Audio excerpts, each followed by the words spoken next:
ஒரு பக்கம் தாவீது, இன்னொரு பக்கம் சவுல். தாவீதுடைய வாழ்க்கையை நீங்க பார்த்தீங்கன்னா ஆரம்பத்திலிருந்து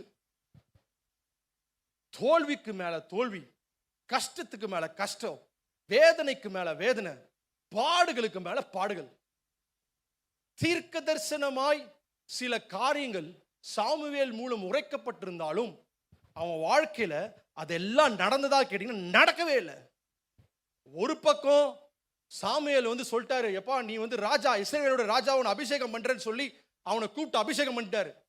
அபிஷேகம் பண்ணிட்டு ராஜாவுடைய பிரசனத்துக்கு அவன் போனா, ராஜா ஈட்டி எடுத்து அவனை குத்த வரான். அவனுக்கு என்ன பண்றதுனே தெரியல. அங்க ஓடுறான், இங்க ஓடுறான். ராஜாவுடைய பிரசனத்துக்கே நிக்காம அங்கும் இங்குமா அலைந்து திரிகிறான். யாருங்க? தேவனுடைய சித்தத்தின் நிமித்தமாக பாட அனுபவிக்கிற தாவீது. ஒரு பக்கம் அவனுக்கு என்ன பண்றதுன்னு தெரியல. எங்க போய் உழுறானா, யார் இஸ்ரவேல் மக்களுக்கு எதிரியா இருப்பார்களோ பெலிஸ்தியருடைய ராணுவத்தில் அல்லது பெலிஸ்தியர் இருக்கிற இடத்துல போய் தங்குறான். ஜிக்லாக்ல போய் தங்குறான். அவன் என்ன நினைச்சானா, இந்த பெலிஸ்தியர் இடத்துல நான் இருந்தா எனக்கு ஒரு பாதுகாப்பு இருக்கும் அப்படின்னு சொல்லி அவன் போய் தங்குறான். அங்கேயும் அவனுக்கு பாதுகாப்பு இல்லை. அலைய விடுறார் ஆண்டவர், அவனை அலைய விடுறார் லிட்டரலா. ஒரு இடத்துல அவனால் இருக்க முடியல. அப்ப நம்மளுக்குலாம் ஒரு கேள்வி வரும், இந்த மனுஷன் தேவன் நம்பி தானே வரான், அவனுக்கு ஏன் இந்த பாடுகள், அவனுக்கு ஏன் இந்த வேதனை, அவனுக்கு ஏன் இந்த கஷ்டம்? தேவனுடைய சித்தத்தை அவன் செஞ்சுட்டு இருக்கிறான்.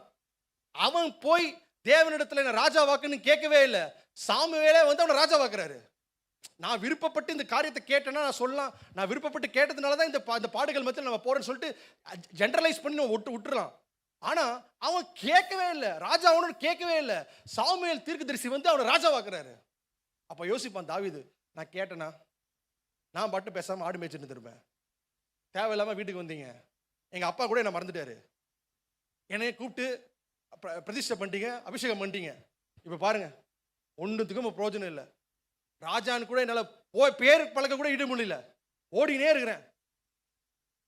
ஆனா இதற்கு மாறாய் சவுலுடைய வாழ்க்கை பாருங்களேன். அவனும் சும்மா கழுதையை தேட வராங்க, தேடிட்டு வரான். என் கழுதை காணாம போயிடுச்சுங்க, அதுக்காக இஸ்ரவேல் தேசத்துக்குள்ள வரேன். உடனே சாமுவேல் கூப்பிடுறாரு, எப்பா நீ தான் அடுத்த ராஜா. எங்க அவன் கழுதை தேட வந்திருக்கிறாங்க? இல்லைங்க, அவன் தான் அடுத்த ராஜா. அவனுக்கு எல்லாமே நல்லது நடக்குது, எல்லாமே நல்லது நடக்குது.